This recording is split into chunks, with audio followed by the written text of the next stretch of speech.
are not they're not the baddies, the Hollywood baddies we've kind of set them up to be. They really aren't. They're incredible parents. They're amazing hunters more than anything. And everybody sort of thinks they always scavenge, but actually they hunt.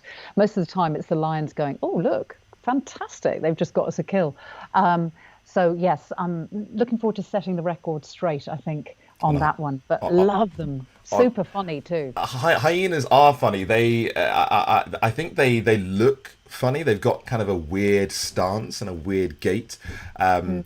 But I've spent a little bit of time. You've probably spent even more time just sitting by a den and watching them interact, and especially watching the young cubs as well. I mean, have you seen them? Have you seen young by the den? What's your impression of how they interact as a Well, social I don't group? know how we're allowed to go on the how we differentiate male and female hyenas on your podcast. I think we should do it. How do you Can we tell the go difference there? between? Yes, let's It's get stuck really in. hard because the females have. I mean, it's a pseudo penis, which is actually really difficult to know whether it's a male or a female. Once you spend a bit of time looking, you can tell. But the males are a bit smaller than the females in terms of their body shape. The women are dominant, the females are dominant, and when they are born, they have so much testosterone that they actually fight for a pivotal position. So when you see them, even like when they're around the den, you'll see these incredible interactions where the males are booted out, man. They have no chance. Poor But the guys. female, yeah, no, no, really. Oh, woe is me. but but it's no, but there, it's just fantastic to see how nature has just played a completely different trick here, and how the whole thing works. It's incredibly sophisticated, and really interesting. And watching hyenas mate is one of the funniest things you will ever see, because Oh the males are terrified, no. terrified. They're going to get their asses whooped. So, yeah, no, there's great stuff, and there's all kinds of. I think that people are going to really enjoy seeing hyenas put to rights. I haven't done them any justice. I feel like have a look at some hyena stuff online and don't believe the hype. They are not bad hunters. They're amazing hunters, and their society is mind blowing. Yeah, I was. I think I mentioned to you in one of our earlier conversations. One of my new series, Wild Animal Babies. We spent some time watching young at the den, and seeing the interaction between dominant females and then the cubs of dominant females. So I understand Hmm. that if the cubs of the dominant females, even though they may be younger than other cubs, if those other cubs are from a female that is of a lower rank, those younger cubs will really go for Not the just others. not just the cubs. You will see a tiny little hyena cub who belongs to the dominant female. A male will come in and will genuflect to that cub. The cub will be dominant. Wow. It's about hierarchy with hyenas. They have got it sussed. So, and the fight for hierarchy as they come out of the womb. They fight in the den, they fight in the womb, apparently. They then fight, and there's this whole thing about, you can see who the dominant ones, because they're the one lying in a particular way on the female. It's fascinating. You lucky thing to have spent time with them. They're Yeah. good. They're really good. That's incredible. We've got a couple more. I want to talk about elephants with you. Talk about Queens, the new series. But before we do, I think everybody is interested in how you get into this Yeah. whole industry, how you get started. I've been asked a number of times how you start out as a presenter, and you're saying off air that what you would have done maybe a year ago, 5 years ago, 10 years ago is completely different to what you would do now. So what are your top tips, and how would you approach it for a young woman or a young man that is trying to get into wildlife filmmaking as a Well, first, cinematographer? yeah, as a cinematographer, I mean, the first thing to say is there's plenty of room. There's always room for talent in the Yeah. industry, and there's room for more diversity, as we know. And we really, really relish and welcome that. And we want, bring it on, is what I'm saying to that. Yeah, And for to get sure. into it is there are different routes. So now there are amazing schools. There in London, there's the London Screen Academy, LSA, which is a new sixth form college. That's not for wildlife per se, but it's for media. But there are specific courses at UWE, at the University of Cumbria, where you can go and study wildlife filmmaking. There's an incredible course at the National Film and Television School. So there are now places you can go and learn how to be a wildlife filmmaker or a filmmaker and then apply. Lots of people come in through through learning, technically cinematography, and the craft element, but also people come in through studying zoology or biology, and or just any of the natural sciences. STEM is always a great start for wildlife. So there are many ways in, but what is brilliant now, when I started, as I said, I started on film, and it was really expensive. It was like hundreds of thousands of pounds to own those cameras and to get film and whatever. But now we've got these.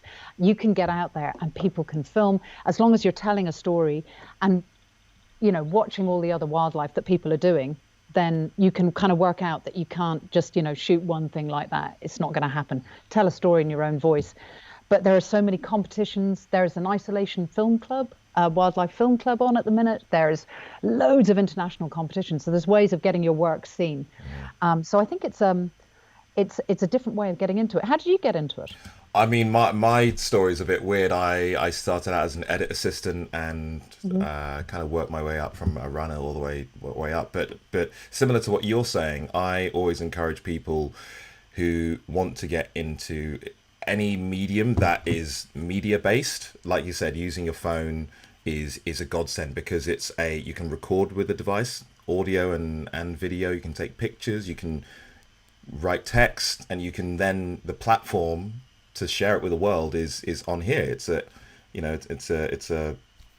communicate. It's like basically a Star Trek communication device, and we're so fortunate to have that. And it's about you touch on that. That's that sense of being able to share a story. If you're sharing a story, people are going to tune in, and that's what's going to allow you to get used to your own style. And like you said, learning about, okay, that doesn't look right. I've just got one frame. Maybe I should get another frame, another shot size. So that's similar to what you've just said. I would encourage people to use social media platforms, and to just get out there and film stuff on the phone to start with, and then go from there. Yeah. But let's fling our brains to elephants. I love elephants. Oh, How about you? What's your impression of elephants? Have you? they're quite large. I've heard rumors they're really quite big. I know elephants are extraordinary, aren't they? They are, again, they're matriarchal. So Queen's, the series we're making for Nat Geo, fantastic team of people, and it's about female leadership in nature. It's about we're focusing on matriarchal societies, and it's going to be amazing. And elephants, of course, are one of the absolute classics, led by females. But it's that thing about elephants. It's how they communicate. And I don't know how much time you spent with them, Patrick, but it's that thing where you're with an elephant and you know that a lot of their communication is subsonic. We can't actually hear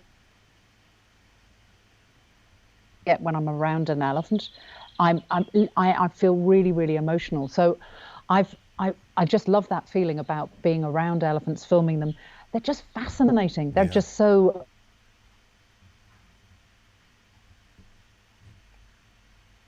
Oh, I think we are. Let's see what's going on here, because Skype is being really frustrating. Let's see if we've still got Sophie. Sophie, can you hear me? I have frozen. Bear with us a second, guys. We're almost at the end. We're almost at the finish line. Don't worry.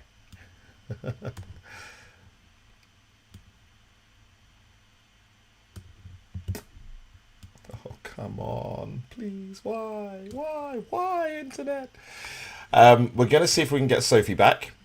But if we can't, we may have to wrap up. It's been great getting to talk to Sophie Darlington. She's an absolute legend, as you can tell, lots of great stories, and she's got a lot of advice and a lot of experience. So I hope that you've enjoyed hearing from her. I'm just going to quit Skype and see if I can start it all over again. So let's see if this works.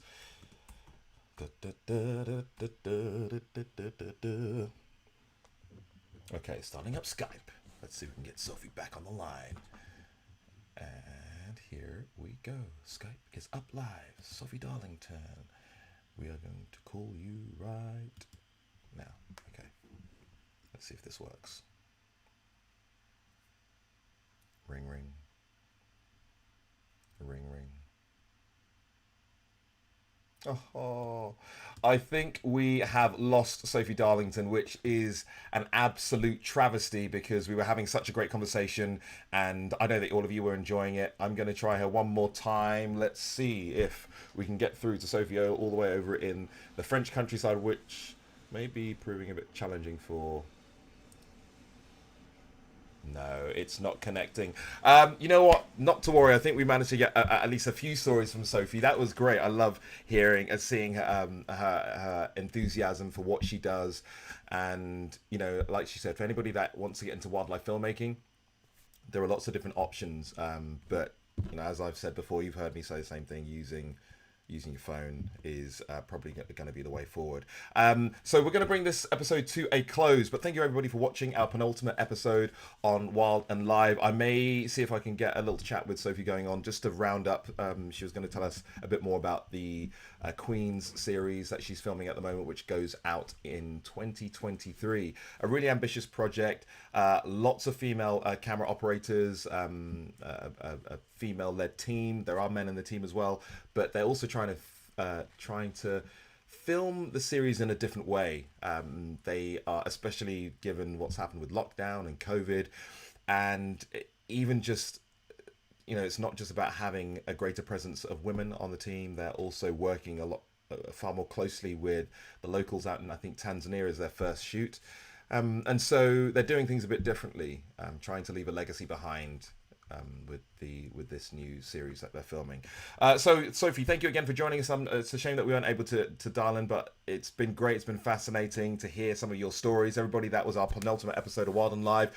Join us at 3 p.m. for the final episode with Casey Anderson. It's going to be great. You don't want to miss it. Thanks, guys. I will see you next time.